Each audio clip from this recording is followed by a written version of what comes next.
नमस्कार मित्रमंडळींनो, आज आपण पाहणार आहोत 30 जुलै 2026 पर्यंत सौर पंप योजनेशी संबंधित सर्व महत्त्वाचे अपडेट. जुलै महिन्यात या योजनेत मोठ्या कंपन्यांना मिळालेल्या ऑर्डर्स, तसेच नवीन भागीदारी आणि राज्यातील सुरू असलेल्या सौर प्रकल्पांबाबत महत्त्वाच्या घडामोडी काय काय समोर आलेल्या आहेत. ओके, आता एक एक करून आपण लेटेस्ट अपडेट बघून घेऊयात.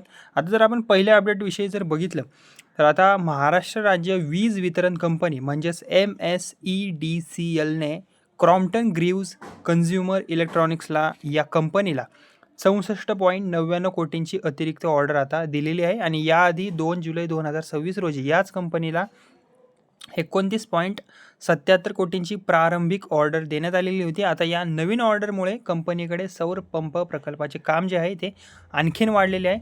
ओके, आता या ऑर्डरमध्ये नेमकं जर आपण काम बघितलं तर या प्रकल्पाअंतर्गत 3000 ऑफ ग्रीड DC सौर फोटो व्होल्टेइक पंपिंग सिस्टमचा जो पुरवठा आहे तो केला जाणार आहे. त्याचबरोबर सर्व सौर पंपांची स्थापना, चाचणी आणि पूर्णपणे कार्यान्वित करण्याची जबाबदारी देखील याच कंपनीकडे असणार आहे. ओके, आता या योजनेअंतर्गत कोणत्या योजनेअंतर्गत हा जो प्रकल्प आहे तो नक्की होणार आहे, तर आता ही जी ऑर्डर आहे ती मागेल त्याला सौर कृषी पंप योजना MTSKPY आणि PM कुसुम B या योजनेअंतर्गत देण्यात आलेली आहे. म्हणजेच की शेतकरी मंडळींना याचा फायदा होणार आहे. ओके, आता या प्रकल्पाचे काम 60 दिवसांच्या आत, ओके, या प्रकल्पाचे जे काम आहे ते 60 दिवसांच्या आत पूर्ण करणे बंधनकारक आहे. याशिवाय पुढील 5 वर्षे देखभाल, मेंटेनन्स ज्याला आपण म्हणतो, आणि रिमोट मॉनिटरिंग सर्व्हिस देण्याची जबाबदारी ही या कंपनीवर असणार आहे. ओके, आता याचविषयी जी दुसरी अपडेट आहे नंतरची ती म्हणजेच की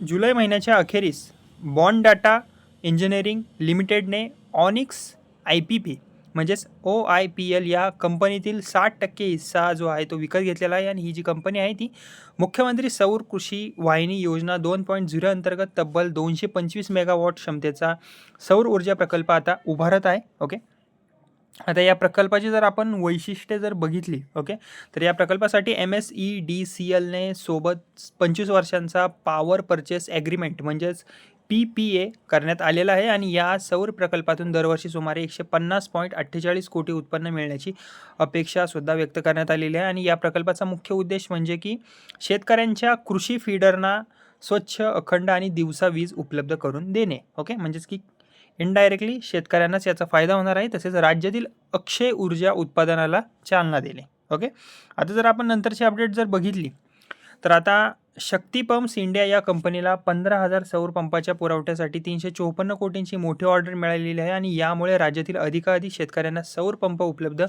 करून देण्याचा जो वेग आहे तो आणखीनच वाढणार आहे. ओके, आता अवाडा ग्रुपचे मोठे प्रकल्प जर आपण बघितले तर आता यवतमाळ जिल्ह्यात अवाडा ग्रुपने 11 सौर ऊर्जा प्रकल्प सुरू केलेले आहेत. आणि या प्रकल्पांचा फायदा जो आहे तो 167 गावातील सुमारे 14,900 शेतकऱ्यांना होणार आहे. ओके, ही अत्यंत आनंददायी बातमी म्हणता येईल.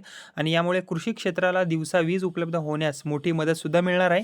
ओके, तसेच याशिवाय वारी रियुनेबल या कंपनीलाही 114.23 कोटींचा सौर ऊर्जा प्रकल्प मंजूर करण्यात आलेला आहे. ओके, यामुळे राज्यातील सौर ऊर्जा निर्मितीमध्ये आणखीन वाढ होण्याची शक्यता आहे.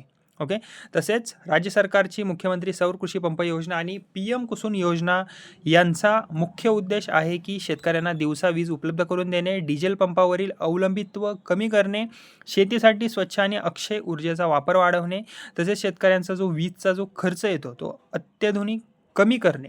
ओके, आणि त्यांना आर्थिक दिलासा देणे. ओके, तर शेतकरी मंडळींनो, ही होती 30 जुलै 2026 पर्यंत सौर पंप योजनेशी संबंधित सर्व महत्त्वाच्या अपडेट्स. व्हिडिओ तुम्हाला उपयुक्त वाटला असेल तर व्हिडिओला लाईक करा, इतर शेतकरी मंडळींना शेअर करा, आणि अशाच ताज्या शासकीय योजना व कृषी अपडेटसाठी आपल्या या बडी चॅनलला नक्की सबस्क्राईब करा. धन्यवाद.